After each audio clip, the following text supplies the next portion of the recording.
into focus, and here's where things stand after Week 15. On the AFC side of things, the Jags and the Steelers both trying to widen the gaps in their respective divisions. Jags on the 3 seed, Steelers at the 4. The Bills got a win over the Patriots, making things interesting in the AFC East. And then, of course, the 1 seed, the Broncos, who they've already clinched a playoff berth, but they can clinch the 1 seed, 7 seed right now. The Packers led Denver 23-14 in the third. Jordan Love threw a pick, not torn ACL. The team visibly deflated after that, and then Denver went on to win. So this is the Broncos' path to the AFC 1 seed. They got to win. They got to beat the Jags. The Chargers have to lose or tie against the Cowboys. The Patriots have to lose to the Ravens, and then the Bills with a loss or a tie against the Browns. So all of those have to happen, which is, it's a lot. It's a lot. But regardless, even all of those things, Lige, I heard you say upstairs when we were having a conversation that you think the Broncos are going to lock up the 1 seed this weekend. Could be. I mean, the caveat to that is the Buffalo game. I think they could get 3 of those things could happen. I think they could beat the Jaguars, right? I also believe that the Jaguars would lose, so that would put them behind. Sure. And then when you look at the other teams, New England could lose to the Baltimore Ravens. So when you look at that, and then the Chargers play the Dallas Cowboys at Dallas. Now, again, Dallas just lost at home to the Minnesota Vikings. But 3 of those things can happen. I think the one caveat is Buffalo. I don't think Buffalo's losing to the Cleveland Browns. Okay, so let's go back to Denver and say they do get the 1 seed here in the AFC, and they're going to get a bye, and then they're going to have home field advantage where nobody wants to go and play. No. It's a tough place to play. Very much so. It is cold. So how dangerous is this team if they do get the 1 seed in the AFC? The rest of the NFL better look out because when you get to play at home at Mile High, it's one of the best atmospheres in football. And you talked about it. The weather could be a factor. Just imagine that defensive line with the crowd noise behind them. There's a reason why they lead the NFL in sacks currently right now. So if they get to see that all the way through to the Super Bowl, that's an immense advantage for the Denver Broncos. And then if you're Bo Nix, right, you went to the playoffs last year. You went to a crazy atmosphere with the Buffalo Bills. Now you get that atmosphere at home, right? You have the crowd behind you. And we see the confidence he's played with at home. He played really well the other day versus the Packers at home. His confidence is only growing. And he's being one of those guys where people are saying, I don't know if the Broncos can win with Bo Nix or win a championship. Now I think everybody, because of what he's done and how clutch he's been in the fourth quarter, now he's starting to put it together in the beginning of the game. This is one of the most dangerous teams in the NFL. Yeah, and then we see the AFC West clinching scenarios, of course, Denver. Now this could happen this weekend. Okay, exactly. Is this what you were talking about? I was talking about them clinching up the West. I thought you were saying the AFC in general. Well, the Buffalo thing is the only caveat to that one, but this one, this could happen this weekend for sure. Okay, so we'll have to see, and I'm getting a little nervous for the Jags as we're discussing this, right? But the Jags have a shot. They're a 10-win team, and they can get back to the playoffs for the first time since 2022 with that wild game against the Chargers. I'll never forget it. Man. Now, they were eliminated that year by the Chiefs in the divisional round, but the AFC looks a whole lot different now than it did back then. The Chiefs are out of it. Correct. So this version of the Jags, Liam Cohen's version of the Jags, with still obviously Trevor Lawrence in his development, how far can this team go with the way the AFC is made up right now? I think they need to get at least a number 2 seed to make a run in the playoffs. Wow. And when you look at the schedule, the Texans are right on their heels, right? And when you look at both of these teams, you got the Jacksonville Jaguars traveling out to Denver. And I know Jacksonville is probably scratching their head or shaking their head because they allowed the Texans with a second-string quarterback to come back down 19 points and split those 2 games. Like, the Jaguars could technically have this in the bag already, but that one game I think is going to end up being a nightmare for them because the Houston Texans are playing at a different level now. Trevor Lawrence coming off a 6-touchdown game. This is a guy that everybody has been waiting for. We keep talking about potential with him. When is he going to realize that potential? Now, obviously, he has to do it in a playoff setting as well, but for the Jacksonville Jaguars, I love how they're able to run the football, and that defense is so opportunistic. Anthony Campanelli is coming over, and he's brought a new mindset and a new culture to that defense. They can be dangerous, but for me, Jacqueline, they have to get at least a number 2 seed to make a significant run in the playoffs. Dang, I don't like that.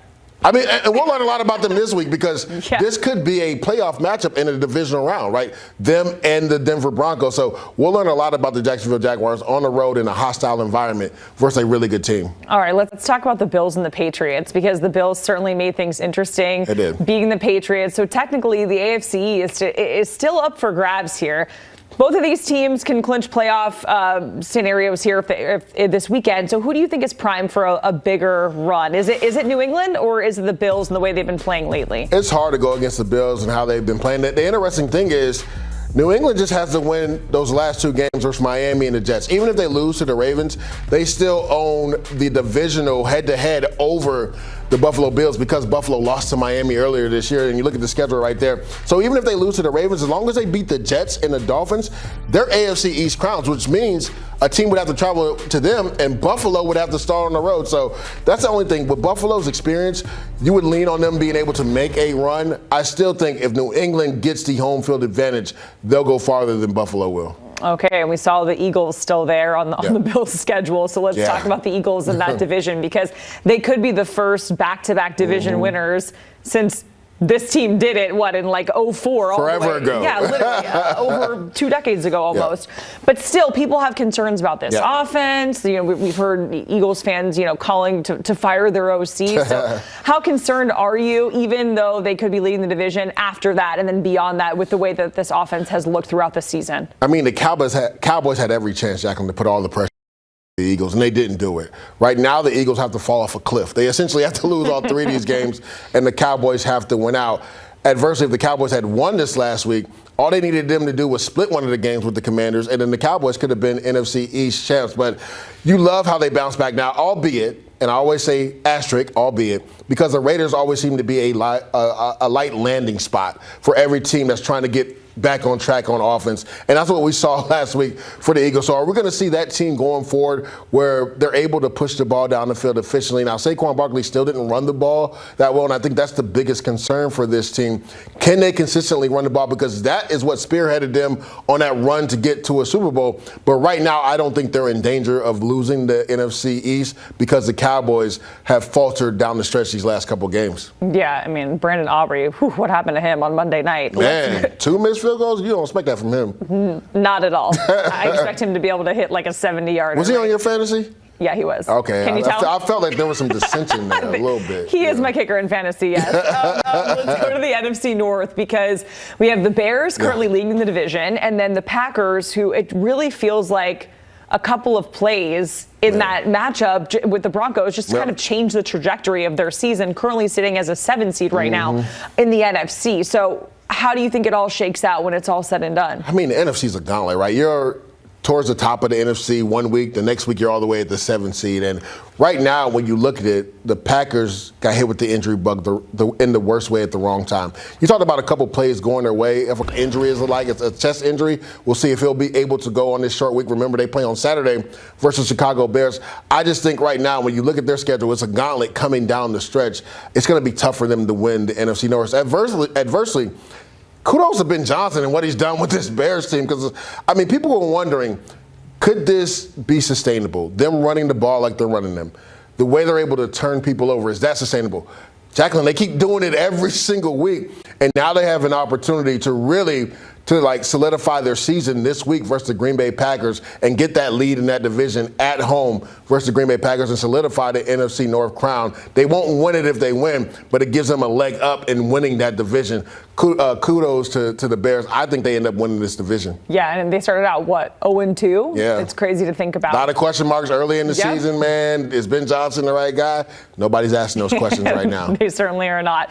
Let's go to the NFC West because we have the Seahawks and the Niners that can both clinch a playoff berth in Week 16.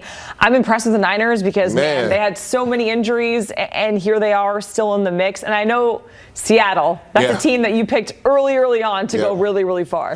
It's funny because, the 49ers, Jacqueline, are like the redheaded stepchild of the NFC West.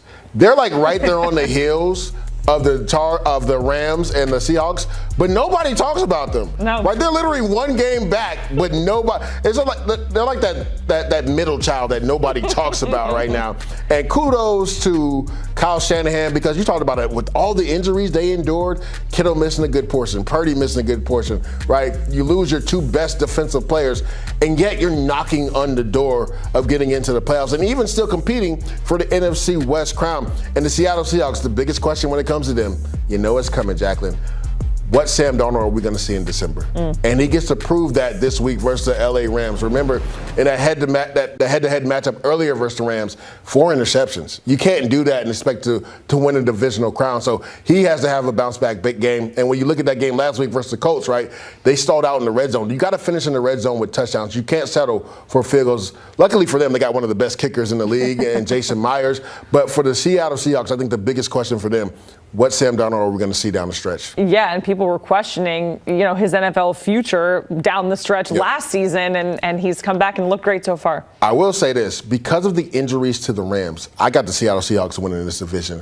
This will be a real interesting game Thursday. I hate it because both of these teams don't get a full 6 days rest. Yeah. They're playing on a short week, and the Rams are going into this game nicked up. I would have loved to see both of these teams 100% healthy, but I just love the Seattle defense. I think they'll challenge themselves because Phillip Rivers, coming off the couch, kept the Colts in the game. I know that defense has a different standard to how they want to play the game. This will be a really good game on Thursday night to watch. I just wish it was on a regular Sunday where they had the full complement of rest. So Lijay's got Seattle at plus money. I got Seattle winning this division, man. The injury bug has hit the Rams at the wrong time. We'll see what happens. All right, getting a look at some primetime games for Week 16. The aforementioned Seahawks and Rams going head-to-head on Thursday night in prime time. And then we have the Patriots and the Ravens Sunday night. And then the Monday night game, the Niners and the Colts.